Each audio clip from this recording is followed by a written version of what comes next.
നമ്മുടെ പ്രധാനമന്ത്രി നരേന്ദ്രമോദിയുടെ ഏറ്റവും വിശ്വസനായ സുഹൃത്താണ് അമേരിക്കൻ പ്രസിഡന്റ് ഡൊണാൾഡ് ട്രംപ്.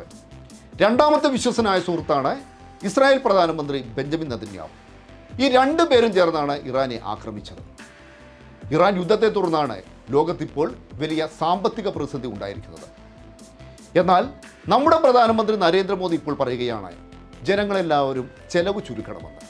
പ്രധാനമന്ത്രി കണ്ണാടിയിൽ സ്വന്തം മുഖം നോക്കുക, സ്വയം പറയേണ്ട കാര്യങ്ങളാണ് പാവം ജനങ്ങളോട് പറയുന്നത്. ചെലവ് കുറയ്ക്കണമെന്ന് ജനങ്ങളോട് അഭ്യർത്ഥിക്കുന്ന പ്രധാനമന്ത്രി അടുത്തിടെ പങ്കെടുത്ത ഒരു പരിപാടി കാണാം. ദ്വാരക ശ്രീകൃഷ്ണ ക്ഷേത്രത്തിൻ്റെ നവീകരണത്തിൻ്റെ 75ാം വാർഷികാഘോഷം. ഹിന്ദുക്കളുടെ മാത്രം ആരാധനാലയമാണിത്. നവീകരണവും ആഘോഷവും എല്ലാം സർക്കാർ ചെലവിലാണ്. തീർന്നില്ല, ഈ ഹൈന്ദവാഘോഷത്തിൻ്റെ ഭാഗമായി വ്യോമസേനയുടെ എയർ ഷോയുമുണ്ട്. വിമാന ഇന്ധനത്തിൻ്റെ ചെലവ് കുറയ്ക്കണമെന്ന് മോദി ആഹ്വാനം ചെയ്യുന്നു.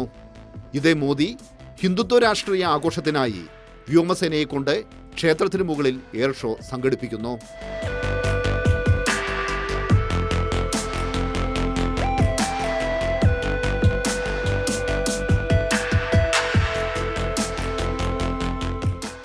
ഒന്നാമത്തെ കാരണം നമ്മളുടെ കേന്ദ്ര സർക്കാരിൻ്റെ സാമ്പത്തിക നയങ്ങൾ കുറച്ച് കാരണമായിട്ടുണ്ട്. അതിന് ആക്കം കൂട്ടുന്ന രീതിയിലാണ് പശ്ചിമേഷ്യൻ സംഘർഷം വന്നത്. അപ്പോൾ ഈ ഉണ്ടായ പ്രശ്നങ്ങളെല്ലാം ആക്കം കൂട്ടുന്നതിന് മാത്രമാണ് ഇത് കാരണമായിട്ടുള്ളത്, ജിയോ പൊളിറ്റിക്കൽ ടെൻഷൻസ്. പിന്നെ ട്രംപ് അധികാരത്തിൽ വന്നതോടുകൂടി തീരുവ യുദ്ധം പ്രഖ്യാപിച്ചപ്പോൾ അതിനെ വളരെ കാര്യക്ഷമമായി നേരിടുന്നതിൽ ഇന്ത്യ പരാജയപ്പെട്ടു. കേന്ദ്ര സർക്കാർ അത് പരാജയപ്പെട്ടു. ആദ്യം അതിനനുകൂലമാവുകയും പിന്നെ പ്രതികൂലമാവുകയും വീണ്ടും പൂർണ്ണമായിട്ടും സറണ്ടർ ചെയ്തുകൊണ്ടിട്ട് അനുകൂലമാവുകയും ചെയ്തു. ഈ അഴകുഴമ്പൻ നയം വളരെയധികം ഉപദ്രവം ചെയ്തു. സാമ്പത്തിക പ്രതിസന്ധി താനെ പൊട്ടിമുളച്ചതല്ല, പശ്ചിമേഷ്യയിലെ സംഘർഷമാണ് അടിസ്ഥാന കാരണം. മോദിയുടെ രണ്ട് വിശ്വസ്തരായ സുഹൃത്തുക്കൾ എണ്ണയ്ക്കും അധികാരത്തിനും വേണ്ടി സൃഷ്ടിച്ചതാണ് ഈ യുദ്ധം.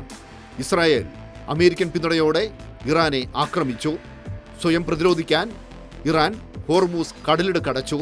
ഇതിൻ്റെ പ്രത്യാഘാതം ലോകം മുഴുവനുണ്ടായി.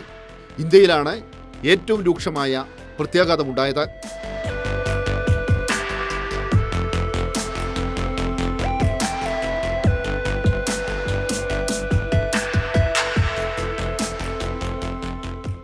വളരെ എളുപ്പത്തിൽ നമുക്ക് അമേരിക്കയെ കൈകാര്യം ചെയ്യാമെന്ന് തെറ്റിദ്ധരിച്ചു പോയി. അത് ഒരു വലിയ പ്രശ്നമായി. അപ്പോൾ അടിസ്ഥാനപരമായിട്ട് നമ്മൾ ചിന്തിക്കുമ്പോൾ നമുക്ക് പ്രധാനമായിട്ട് കാണാൻ കഴിയുന്നത് നമ്മളുടെ വിദേശ മേഖലയിൽ വിദേശ കയറ്റുമതിയിലും മറ്റുമൊക്കെ നമ്മൾ തിരഞ്ഞെടുത്ത മാർഗങ്ങൾ അത്ര ശരിയായില്ല എന്ന് തന്നെയാണ്. അതിൻ്റെ പരിണിത ഫലമാണ് ഇപ്പോൾ നമ്മളുടെ വിനിമയ മൂല്യം കുറഞ്ഞുകൊണ്ടിരിക്കുന്നത്. മിക്കവാറും $1 ഒരു 100 രൂപ കൊടുക്കുന്ന സ്ഥിതിവിശേഷത്തിലേക്ക് വളരെയധികം എളുപ്പത്തിലെത്തും. അക്കാര്യത്തിൽ നമ്മളൊരു സെഞ്ചുറി അടിക്കുമെന്ന് തന്നെയാണ് ഞാൻ കരുതുന്നത്. ട്രംപിന് വേണ്ടി വോട്ടുപിടിക്കാൻ അമേരിക്കയിൽ പോയ നേതാവാണ് നരേന്ദ്രമോദി. അമേരിക്കയുടെ പക്കൽ ആവശ്യത്തിന് എണ്ണയും പ്രകൃതിവാതകവുമുണ്ട്. അതിലെ കുറച്ച് ഇന്ത്യക്ക് തന്ന് വിശ്വസനായ സുഹൃത്ത് മോദിയെ ട്രംപിന് സഹായിക്കാം. പക്ഷേ അതൊന്നും ട്രംപ് ചെയ്യില്ല. മോദി ഭരിക്കുന്ന ഇന്ത്യ ട്രംപിന് ഒരു അടിമരാജ്യം മാത്രമാണ്.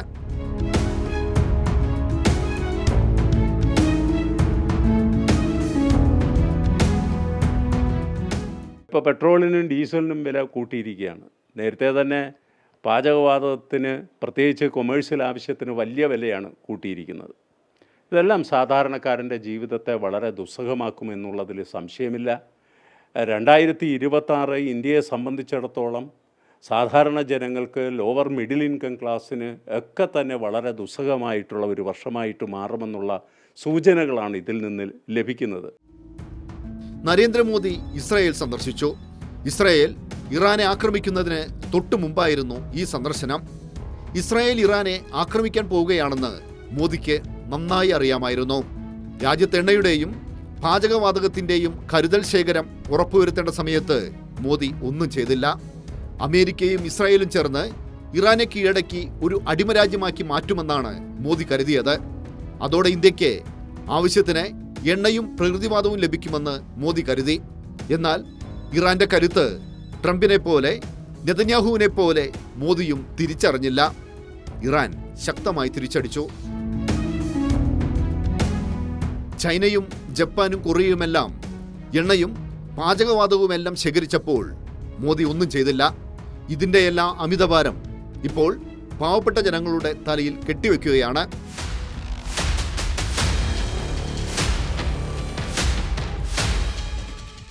ഇപ്പോഴും നമ്മൾ കോർപ്പറേറ്റിന് ടാക്സ് കുറച്ച് കൊടുക്കുന്ന ഇതിലാണ് കൂടുതൽ ചിന്തിക്കുന്നത്. മറിച്ച് സാധാരണക്കാരൻ്റെ ഫ്യൂവൽ പ്രൈസ് ഇപ്പം 3 രൂപയും 6 രൂപയുമായിട്ട് 3 രൂപ വീതം കൂട്ടിക്കൊണ്ടിട്ടുള്ള ഒരു തീരുമാനമെന്ന് പറയുന്നത് വളരെ എമർജൻസി ആയിട്ട് ചെയ്യേണ്ട ഒന്നാണെന്ന് എനിക്ക് തോന്നില്ല.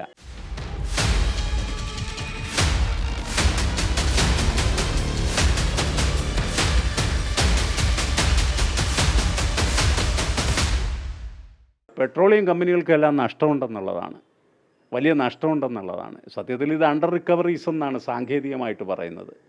ഒരു സാങ്കല്പിക വിലയുടെ അടിസ്ഥാനത്തിൽ നിശ്ചയിക്കുന്ന നഷ്ടമാണ്. അതുകൊണ്ട് ഇത് ട്രാൻസ്പെറൻ്റ് അല്ല. ഫ്യൂവൽ പ്രൈസിങ്ങിനെ സംബന്ധിച്ചിടത്തോളം സുതാര്യമായിട്ടുള്ള ഒരു വില നിർണ്ണയം ഇപ്പോഴും വന്നിട്ടില്ല. ആ സുതാര്യമായ വില നിർണ്ണയം വന്നാൽ മാത്രമേ നമുക്ക് കമ്പനികളുടെ, പെട്രോളിയം കമ്പനികളുടെ, പ്രത്യേകിച്ച് മാർക്കറ്റിംഗ് കമ്പനികളുടെ ഒക്കെ തന്നെ നഷ്ടം നമുക്ക് കൃത്യമായിട്ട് അറിയാൻ കഴിയുള്ളൂ. ഈ നഷ്ടം കേവലമായ സാങ്കല്പിക നഷ്ടമാണ്. ഇത് ഒഴിവാക്കാവുന്നതാണ്. ഇത് ഒഴിവാക്കുന്നതിലേക്ക് സർക്കാർ ചിന്തിക്കേണ്ടതാണ്. കാരണം പണ്ടേ നമ്മുടെ വരുമാനം കുറഞ്ഞുകൊണ്ടിരിക്കുകയാണ്. സാമ്പത്തിക വളർച്ച വലിയ മെച്ചപ്പെട്ട അവസ്ഥയിലല്ല. ഇപ്പോഴും അത് അനുദിനം കുറച്ചുകൊണ്ടിരിക്കുകയാണ്. 6.5 അപ്പോൾ ആളുകളുടെ വരുമാനം കുറയുന്നത് കൊണ്ടല്ലേ സാമ്പത്തിക വളർച്ച കുറച്ച് കാണിക്കുന്ന അനുമാനങ്ങൾ കുറയ്ക്കുന്നത്.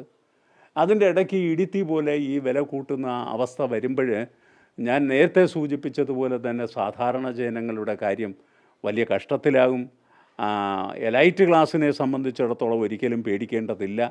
പക്ഷേ സാധാരണ ജനങ്ങളെ സംബന്ധിച്ച് അത് ലോവർ ഇൻകം ആയാലും മിഡിൽ ഇൻകം ആയാലും പുവർ പീപ്പിളായിരുന്നാലും അവർ കൂടുതൽ സങ്കീർണമായ സാഹചര്യത്തെ പിന്നീട് അഭിമുഖീകരിക്കാൻ പോവുകയാണ്.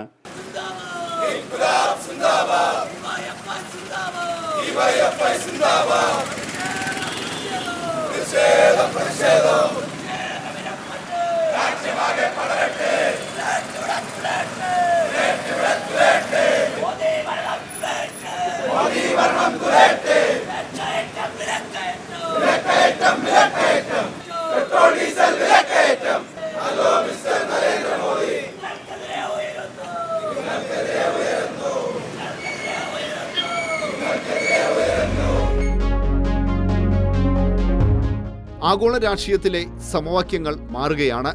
ട്രംപിന്റെ ജനസമ്മതി അമേരിക്കയിൽ കുത്തനെ ഇടിഞ്ഞുകൊണ്ടിരിക്കുന്നു. ട്രംപിന് തലയ്ക്ക് വട്ടാണെന്ന് വരെ ന്യൂയോർക്ക് ടൈംസ് പോലും വെണ്ടയ്ക്ക അക്ഷരത്തിൽ എഴുതി. അമേരിക്കയിൽ ട്രംപിന്റെ ജീവന് പോലും സുരക്ഷിതത്വമില്ല. ട്രംപിന്റെ വാക്കും കേട്ട് റഷ്യയുമായി യുദ്ധത്തിനിറങ്ങിയ യുക്രൈൻ വഴിയാധാരമായി. പ്രശ്നപരിഹാരത്തിനായി ചൈന സന്ദർശിച്ച് മുഖ്യശത്രു ഷി ജിൻപിങ്ങിനെ കെട്ടിപ്പിടിക്കുന്ന ട്രംപിനെയാണ് പോയ വാരത്തിൽ ലോകം കണ്ടത്.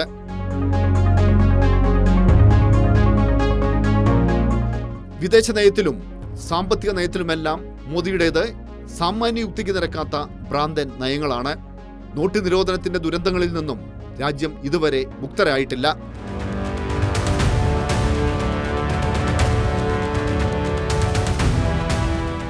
രാജ്യത്ത് കള്ളപ്പണം കുറയുകയല്ല, കൂടുകയാണ് ചെയ്യുന്നത്.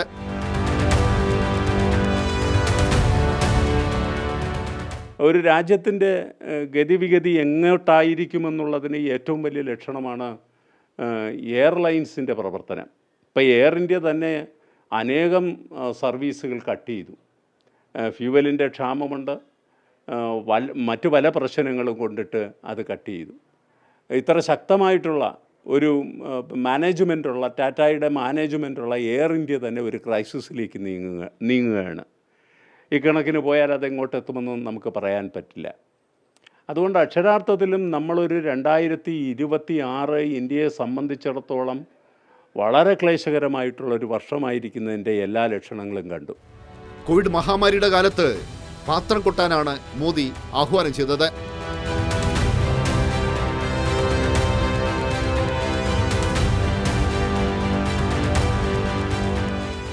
വളത്തിൻ്റെ വില കൂടിക്കൊണ്ടിരിക്കുകയാണ്. അതും കാർഷികോൽപ്പന്നങ്ങളുടെ വില കൂട്ടും. അടിസ്ഥാന വർഗം ഉപയോഗിക്കുന്ന എല്ലാ സാധനങ്ങളുടെയും വില കൂടുമെന്നുള്ളതിൻ്റെ ലക്ഷണം കൊണ്ടിട്ടാണ് RBI റെപ്പോ റേറ്റിലൊരു മാറ്റവും വരുത്താത്തത്. സങ്കീർണമായ ഒരു സാഹചര്യമാണ്. സർക്കാർ ഫോറിൻ റിസർവ്സിൽ ചെറിയ മാറ്റങ്ങൾ വരുത്തിയിട്ട് വിദേശ വിനിമയ കമ്പോളത്തിൽ ശക്തമായിട്ടുള്ള ഇടപെടൽ നടത്തുന്നതിന് മടി കാണിക്കുന്നു. ഇതെല്ലാം നമുക്ക് നാളെ വലിയ പ്രശ്നങ്ങൾ സൃഷ്ടിക്കും. തീർച്ചയായിട്ടും സർക്കാരിൻ്റെ കാര്യക്ഷമത വർദ്ധിപ്പിക്കേണ്ടതുണ്ട്. കാര്യക്ഷമത വർദ്ധിപ്പിച്ചാൽ മാത്രമേ നമുക്ക് ഇപ്പോൾ നമ്മൾ നേരിടുന്ന സാമ്പത്തിക പ്രതിസന്ധിയെ അതിജീവിക്കാൻ കഴിയുകയുള്ളൂ. ഇതൊരു ദുർഘടമായ വളരെ ക്ലേശകരമായ ഒരു അവസ്ഥയാണ് നമ്മൾ നേരിടുന്നത്. തെറ്റായ നയത്തിലൂടെ പ്രതിസന്ധികൾ സൃഷ്ടിക്കുക, യുക്തിരഹിതമായ തീരുമാനങ്ങളിലൂടെ ജനങ്ങൾക്ക് മേൽ അമിതഭാരം അടിച്ചേൽപ്പിക്കുക, ഇതെല്ലാമാണ് മോദിയുടെ ലളിതമായ സാമ്പത്തിക ശാസ്ത്രം.